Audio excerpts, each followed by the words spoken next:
Hey everyone, in this video, I'm going to break down 7 passive income ideas, rating each one based on 2 key factors: how hard it is to get started and how much effort it takes to maintain and actually make money from it. Whether you're grinding through a 9-to-5 and dreaming of some extra cash on the side, or you're ready to dive into a full-blown side hustle, this is for you. 1. Rental property, traditional versus rights. When most people think about passive income from property, they picture buying a house and renting it out. And sure, that's one way to go. You buy a physical property and you earn rental income. But let's be real, the barriers to entry here are pretty high. You need a hefty down payment, a solid credit score, and then the whole process of finding the right property and a good tenant. I remember my uncle trying to get into this a few years back. He spent months just looking for the right place, then had to deal with a leaky roof in the first month of renting it out. It's a lot. So, in terms of getting started, I give traditional rental property a 3 out of 5. It's certainly not easy money up front. Now, for maintenance, you can choose how passive you want it to be. If you're a DIY kind of person and want to manage the property yourself, that's going to cost you a lot of time. Or, you can hire a property manager, which costs money. So, it's a trade-off between your time and your cash. But what if I told you there's a way to earn rental income without needing a huge deposit or dealing with the headaches of direct ownership? That's where real estate investment trusts, or REITs, come in. Think of a REIT as a company that owns, operates, or finances income-producing real estate. They could own hotels, warehouses, shopping centers, you name it. The cool thing is, they're legally required to pay out 90% of their taxable income to shareholders in the form of dividends. For getting started with REITs, I'm giving this a solid 1 out of 5. It's incredibly easy. You can buy publicly traded REITs through a brokerage account, just like you'd buy any other stock. It's truly that simple. In terms of maintenance and how much you can make, I'd give it a 2. You don't have the hassle of direct ownership, which is a huge plus. However, you do need to invest a fair amount of money to see a decent return, because you're not using leverage like you would with a physical property. For example, if you wanted to make, say, $150 a month, you might need to invest around $50,000 to $60,000 in a REIT that's offering a 3 to 4% return. But the income from REITs is generally pretty reliable because they often have long leases with solid tenants. 2. The creatorpreneur. This is where you become a content creator, but with an entrepreneurial mindset. I call it a creatorpreneur because to make this a true passive income stream, you can't just create content. You need to think about it as a business. It's that sweet spot that a lot of people miss. On one hand, you might love creating, but if you don't treat it like a business, it's just a hobby. On the other hand, if you only focus on the business side, you'll probably burn out before you ever reach passive income status.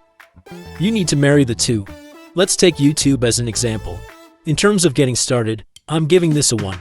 Literally anyone can do it. All you need is a phone and an internet connection. My niece started a gaming channel last year with just her phone, and she's already got a small but growing following. The initial hurdle is almost non-existent.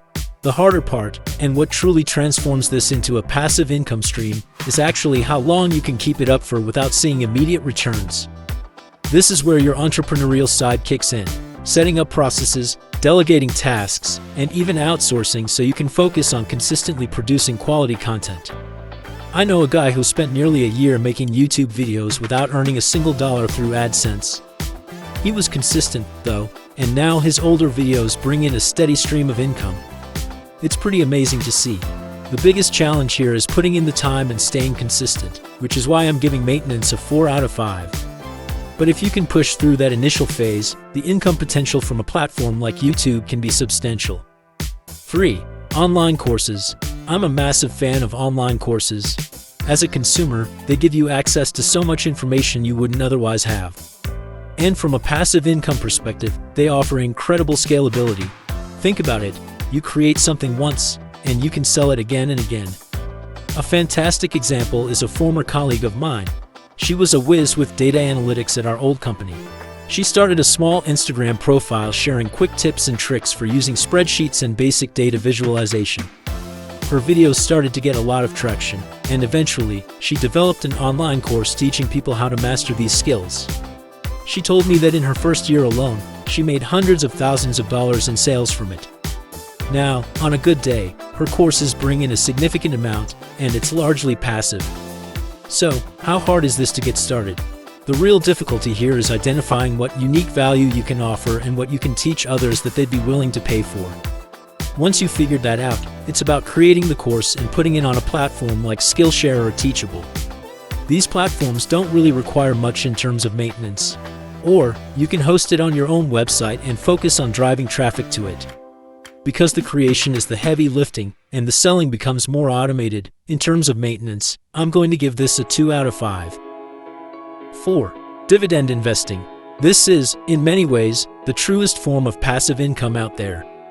When you buy a share of a company, you now own a tiny piece of that company. If it's a dividend-paying company, that means they're taking a portion of their profits and sharing it with you as a percentage. It's like getting paid just for owning something. For getting started with buying individual dividend stocks, I'd give this a 3. It requires a fair bit of research. You need to dive into financial statements, understand company health, and assess their dividend history. It can be time-consuming. However, if you'd rather not spend hours poring over reports, a much simpler and safer way to earn passive income through dividends is by investing in index funds. This is the path I personally take. It's a safer way to earn dividends than relying on individual stocks because you're diversifying your exposure. Instead of focusing on one company and its dividends, you now own tiny pieces of hundreds or even thousands of different companies that will pay dividends. For getting started with dividend-paying index funds, I'm giving this a 1. It's incredibly easy to do. Set up a brokerage account, invest in a broad market index fund, and you're good to go. But in terms of maintenance and making a lot of money from this, I'll give it a 3. While you don't really need to actively manage your investments if they're in an index fund, to truly reap the benefits, you do need to keep investing regularly and, ideally, reinvest those dividends to buy more shares. The real passive income grows through the magic of compounding and capital appreciation over the long term. 5. Selling digital products. This category includes things like ebooks, downloadable templates, presets, website themes, and so much more. What I really love about digital products is that while they take time to create initially, the ongoing costs are incredibly low, and they can become almost entirely passive afterward. Consider the story of a graphic designer I know. She had spent years working for agencies, accumulating a ton of knowledge about design principles and common client needs. She decided to package up all her insights into a series of downloadable templates and a short ebook on designing for non-designers. She started selling them on a platform for digital creators, and she told me she was shocked at how quickly they took off. She wasn't just selling a product, she was selling solutions to common problems people faced, and it paid off. We often think we need to create something revolutionary, but sometimes the best ideas come from turning what we do every day into a valuable product. In terms of getting started, I'd give this a 2. You really don't need much money up front, which is great. The harder part, again, is actually coming up with the idea, something valuable that people will genuinely pay for. For maintenance and making money from it, I'm giving this a 3 out of 5. You can list your products on marketplaces like Etsy or Gumroad, where people can find them through searches. Or, you can invest more time in building an audience and creating content to drive traffic and boost your sales even further. The most important thing here is to consistently provide something valuable that people are willing to pay for. 6. Affiliate marketing. This is where you promote someone else's goods or services and earn a commission or a small percentage for each sale that comes through your unique link. For example, if you see links in the description of many YouTube videos, those are often affiliate links.